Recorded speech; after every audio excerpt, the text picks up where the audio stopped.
Hey friends, welcome to another video. Today is very exciting. I'm making a lot of our pottery that we're going to have for our wedding.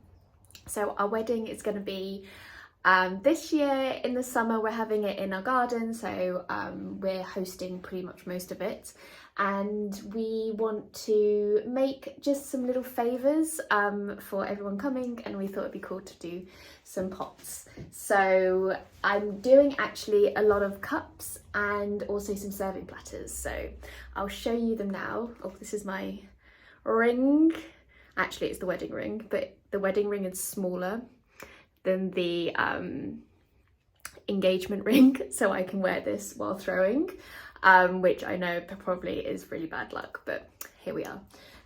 Yeah, if you're interested, actually I'll link the maker down below.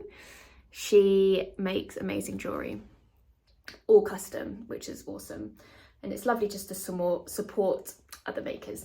Anyway, sidetrack, I'll show you the cups.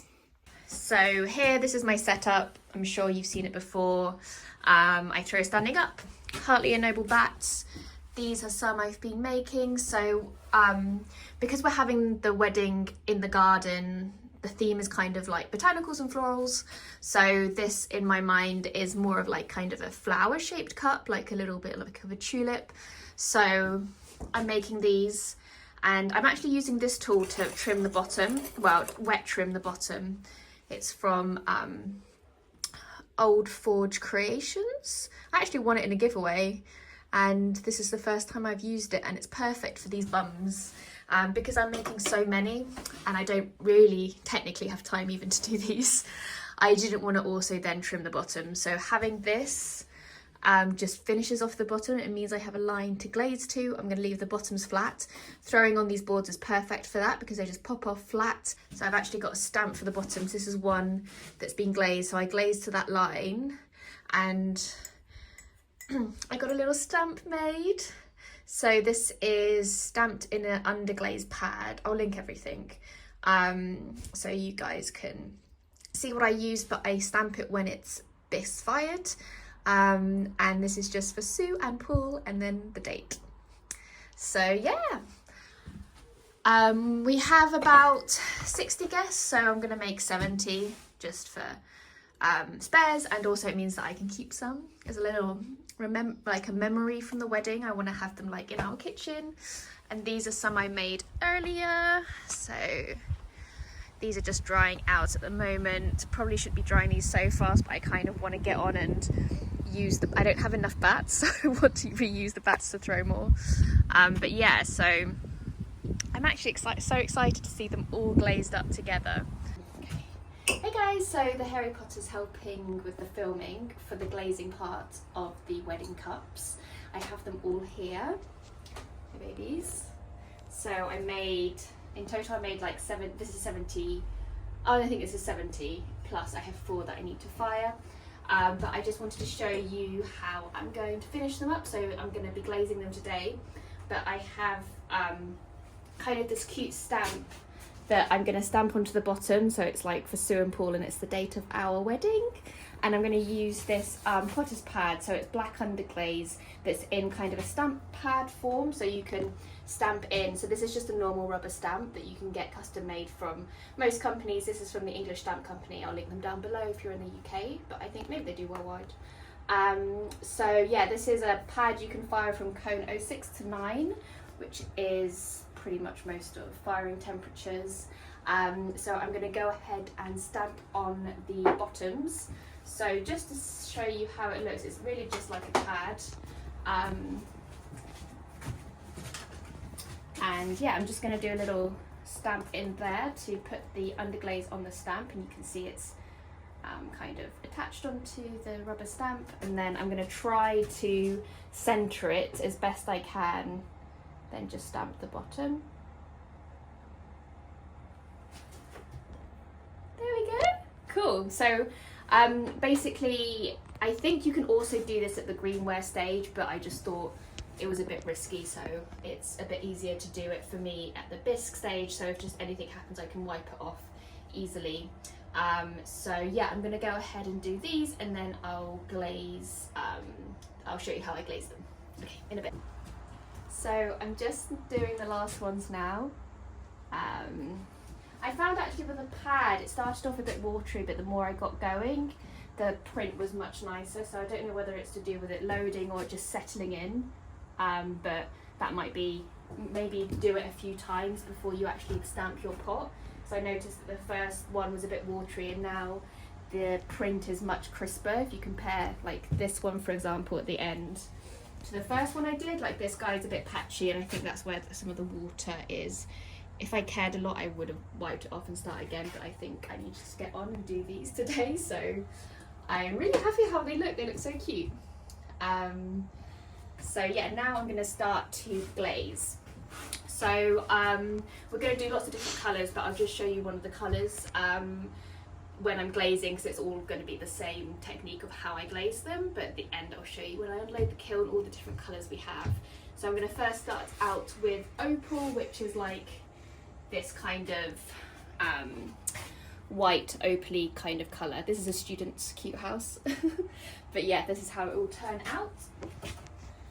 So yeah, I'm just gonna mix up the glaze, and I'll show you me glazing one of these. Okay. Hang on. You just started talking out of nowhere. Come on. Because usually I'm like, are you recording? You're like, yeah. You didn't ask that though, did you? Come on, you're on video now. Okay, so I'm just mixing up the glaze. I'm probably showed you before, but I use a toilet brush, a new one, to mix up the glaze. It just gets right into the corners at the bottom, especially if you find your glaze like falls out of solution a lot.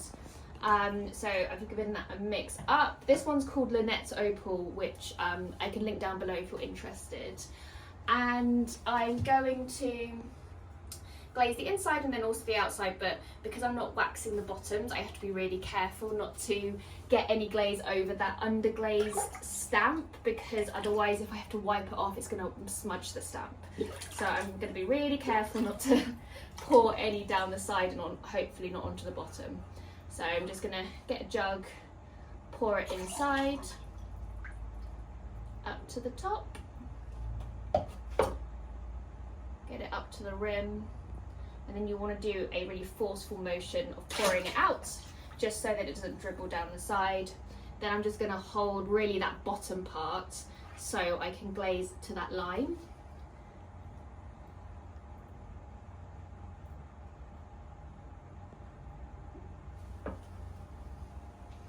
And that's it, so it's kind of glazed to that line. It went a little bit over, but just as long as it's kind of more or less straight is good. Then I'm just going to flip it over, and yeah, it needs a little bit of clean up here where it just went below the line, but that's quite easy to do with a sponge. So yeah, that's one glazed, a few more to do. So I think I'm going to get on and do these, and I'll show you, yeah, I'll probably load them to kiln. I'll probably show you either that or me unloading the kiln so you can see all the different colours. So I've just finished glazing them all. This is how they look. I kind of always love the colours of the glazes before. Yeah, so they're all different colours. There's some here drying up, so I'm just going to spread them out just so they dry a bit better overnight, and then they'll go in for their firing. Just unloading the kiln with all of the glazed cups. This was a lot of yellows and browns, so this is kind of a yellowy, opaly kind of colour. Then this like sunset colour. I'll show you in the studio where there's better light, and that's the stamp. Yeah, so I'm going to unload this and I will show you when I'm in the studio. Hey friends, so I've just unloaded the kiln with a big load of the wedding cups, and I just love them. They're all set out in their little colour families, and there's a few more that I need to load and glaze, but no, so they're already glazed, but I need to load them into the kiln. But yeah, I wanted to show you them all together because this is like the biggest load, so I probably won't show you the remaining ones because they're basically the same. So yeah, I'm gonna flip you around and show you now. So this is how they look all together. Yeah, so you can kind of see a bit easier at the front the shape. So this is like a kind of a brown tomoku kind of glaze. This is like a sunset kind of glaze. This one is from Old Forge Creations. I have a yellow, a blue, jade, a rebase style, and an opal. Oh yeah, and then a blue, a lighter blue. This is actually quite nice. It gives me like Greece vibes or like holiday vibes, this colour. So I think it'd be good if the sun is shining, fingers crossed. So yeah, I think these are actually all of the colours. Yeah, 8, right? Yeah, these are all of the colours for the wedding cups. And I did about 9 each, I think. So yeah, I'll just show you the bottom. So yeah, I'll just show you the bottom. So that's how the stamp looks, the black underglaze stamp. So I think it's really nice actually. They all have a bit of a variation, which is kind of what we wanted. We wanted it to look like handmade and not kind of printed on. So yep, Sue and Paul, 12th of August. And yeah, this is a lovely one. It's like a sunset orangey colour and it fades into kind of this purpley colour. And then inside is really pretty as well, where it kind of drips down. So I'm really happy with this one. So the idea is that everyone will come in, choose their favourite colour, use it throughout the wedding as their cup, and then they can take it home with them as their wedding favour. So yeah, I love how they look. I'm so happy with them.